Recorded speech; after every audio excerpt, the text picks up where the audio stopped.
Propozimi i Partisë Socialiste për hartën e re territoriale ka krijuar pakënaqësi në disa nga bashkitë ekzistuese në vend. Konkretisht, ai parashikon shkrirjen e Bashkisë Maliq dhe kalimin e saj si njësi administrative në administrimin e Bashkisë Korç. Nëse ky propozim miratohet, mbi 30.000 banorë të më shumë se 70 fshatrave do t'i drejtohen Bashkisë së Korçës për të marrë shërbimet administrative. Ky propozim është kundërshtuar nga banorët e Maliqit, të cilët shprehen se shërbimet duhet të jenë sa më pranë qytetarëve dhe jo më larg. Jo, unë jam me këtë, sa më afër shërbimi ka si popullit.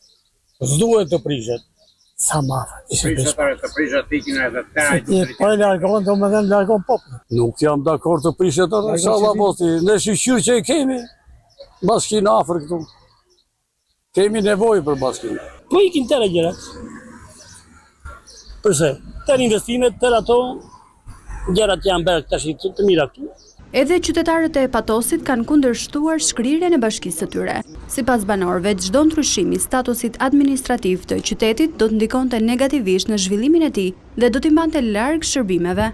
Nuk mund të bëj reformën Arbër Mazniku, që se njeh fare Patosit. Nuk e njeh absolutisht fare, ai s'di si ç'bëhet.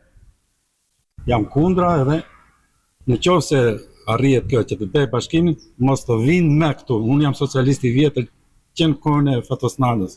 Në mënyrë të padiskutueshme, bashkia duhet të ekzistojë dhe të ofrojë shërbime për qytetarët.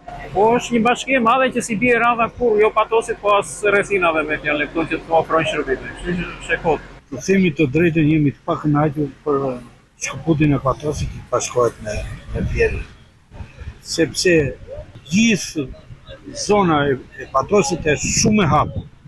Dhe po ta marri Fjeri nuk e përballon, sado fshatrat jemi ne, unë që jam në fshat atje, nuk pres në një gjës, të vete në Fjerë me kaq kilometra të zgjidh një problem. Propozimi i Partisë Socialiste për ndryshimin e hartës territoriale parashikon uljen e numrit të bashkive në 46 të tilla.